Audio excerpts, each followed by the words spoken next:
How will we ever know if they're ready for something if we don't give it to them? Exactly. And you keep giving it to them. If Yep. you're not ready, you get ready. And when you get ready, you stay ready. Exactly. You know, this feathery approach, man, that ain't working, man. Look at our peoples, man. Thinking a vice lord is your enemy. A BD is your Yep. enemy. A stone is your enemy. The Crips are my enemies. This side, that side. Man, what is, man, y'all don't cut it out, man. We got a man sitting up in ADX Florence, man, two of them. Two of them, not just one, two of them. Yep. Sitting up there in ADX Florence, man, trying to come home, man, and sacrifice their whole life, man, for the betterment of us. And we run around here talking about somebody the enemy. And I ain't got no enemies. You know who my enemy is? Illiteracy. Anybody who controls the system, anybody who the enemy is, anyone who condones the warehousing, the systematic destruction of our peoples is in essence my enemy. What is my number one enemy? Illiteracy. Illiteracy. The system has set it up for us to be illiterate. Mm-hmm. They set it up for us to be illiterate. And we've fallen right into it, thinking we live in our own lives. The only thing we do is we perpetuating illiteracy. We perpetuating the Willie Lynch syndrome. Yep. That's I wanted to bring that up earlier when Brother Midnight was talking about the single parent home with the woman and raising a male child. The Willie Lynch letter touches on that because it says when a woman is raising a male child with no male figure around, she's going to instill a fear into that child to where that child will not buck against the system, but be in compliance with it. And will buck any man coming into that child's life attempting to teach it to be a man. And that's true. And let me tell you why. Because during that time of slavery, right? Mm-hmm. During the time of slavery, the woman had to protect the male child. Mm-hmm. Because the overseers as well as the slave master, their whole job, man, was to destroy the male. Mm-hmm. So what the woman did everything in her power to protect the male.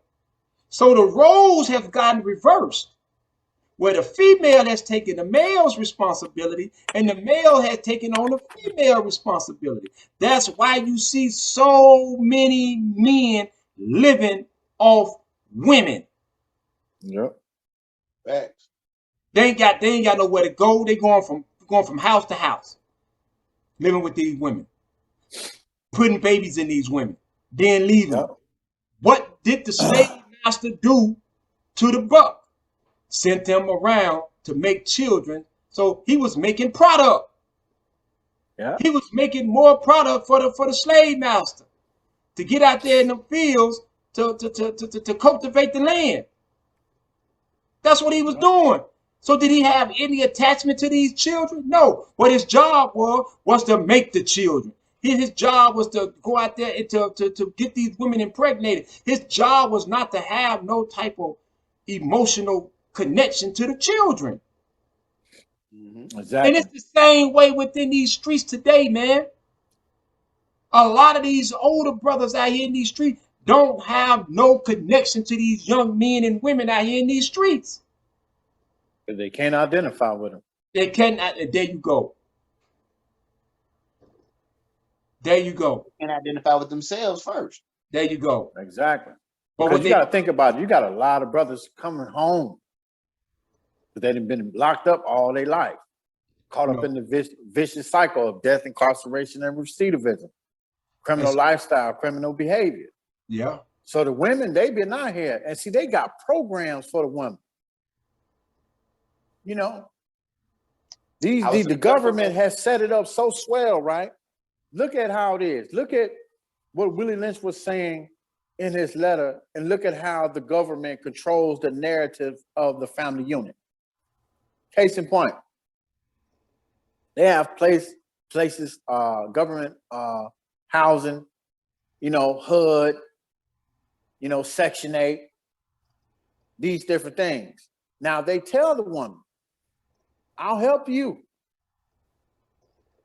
and your kids. But can't no man come. But your man, your boyfriend, he can't live with you. We'll pay your rent. We'll help you with your bills. But the man can't be in the home. Now, think about this. How the housing authority and a lot of landlords today, they do it. Say if a man is getting out of prison, he can't live in certain housing. Yeah. Landlords won't rent to him because they've been to prison.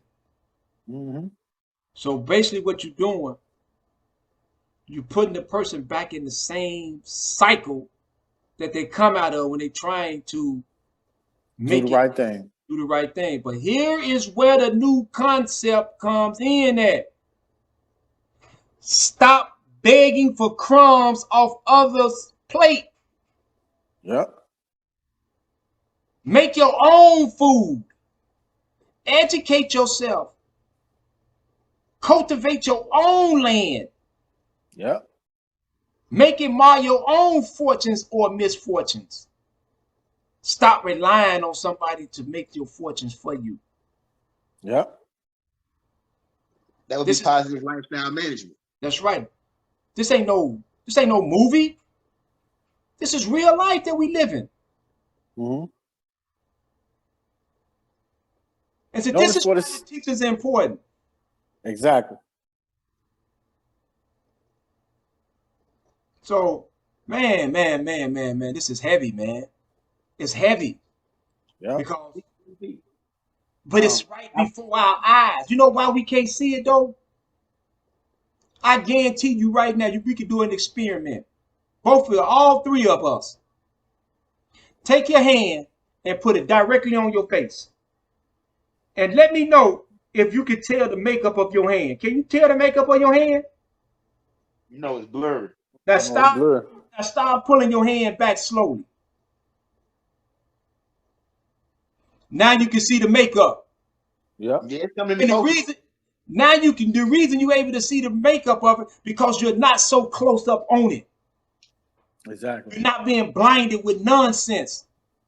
And that's what's wrong with us, man, as a people. And I'm talking about anybody that believes in growth and development. We too close up on it, whereas though we cannot see what's really going on. We got to be able to take a step back and allow our education to allow us to see the whole playing field. We aren't able to see the playing field. We aren't able to see it. Yep. And the reason we aren't able to see it is because we right there up on it and don't even know that we on the playing field. Yep. Don't even know it. That's why the new concept of organization is so important. Page 36, the second paragraph says, the new concept is slowly but firmly molding our lives into a network of principles and rules for the guidance and appraisal of our conduct. In the least, we are being fused into morality, a conscious effort to do what is right and in accordance to our teachings. We are fast becoming a working, thinking, planning group of people with the common goals that unite us around an ideological concept of ourselves called organization. Large capital letters, organization. Capital letters, organization. So they mean they are making an emphasis on the word organization. Yep. And what is an organization? Organization is a unified and consolidated group of people with an executive structure that deals with the well-being of all its people. It's an executive structure of business and enterprise for individual growth and collective acceleration of the body as a whole. Preach, my brother, preach. You know what I'm saying? This is what it's about, man. Yep. This is what it's about. Get in there, man. Get into Get into the crust of it, man. Let's pull our shirts up, man. Let's pull our sleeves up and get up in here, man.